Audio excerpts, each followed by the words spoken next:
What's going on YouTube? It's Sean here and I'm back today to give you guys a review of the Nike Air Max 90 NRG in the Camo Wab colorway.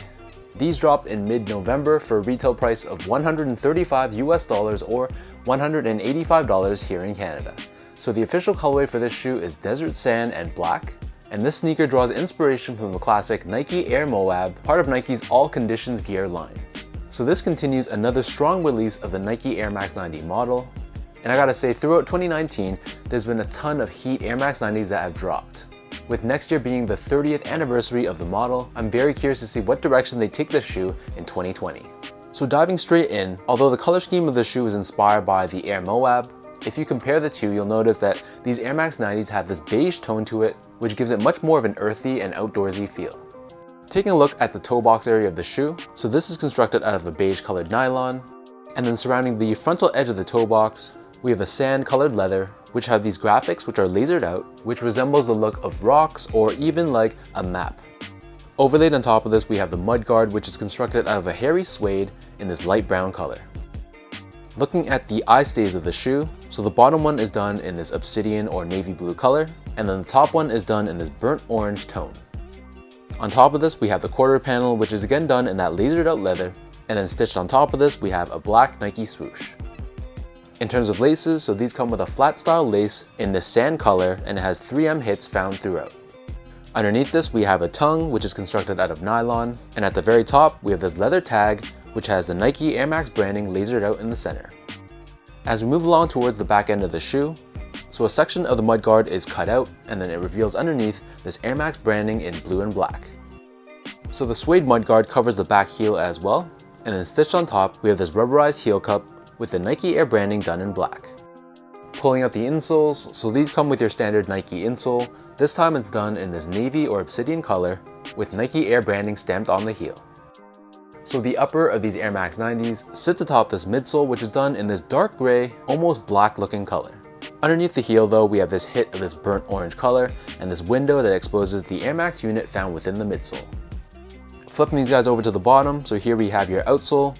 This is your standard Air Max 90 outsole with hits of blue at the very top, black along the forefoot and back heel, and hits of this burnt orange underneath the heel.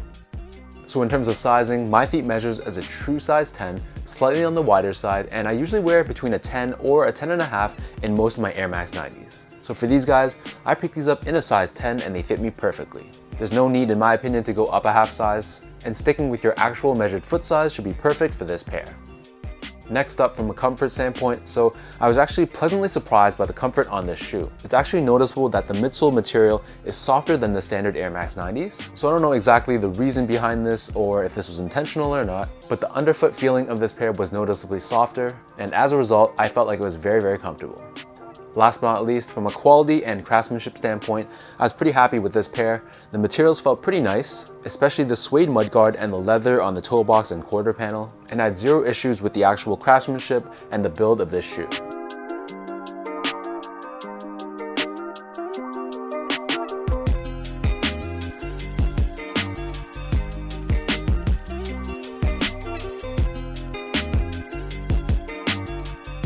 So with all that out of the way, now let me lace these up and I'll show you guys how these look on feet.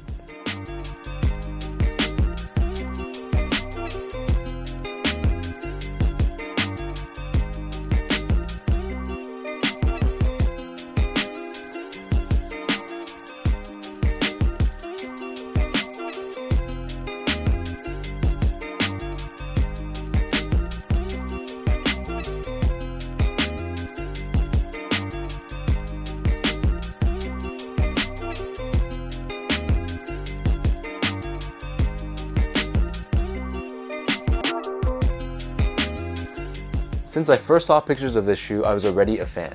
In my opinion, the color blocking on this shoe was beautiful, and I really love the earthy look of this shoe while still paying homage to the classic Air Moab. In addition, all these sand and beige tones honestly makes this a pretty wearable shoe as well, and I expect this to be pretty heavy throughout my rotation, even in the winter.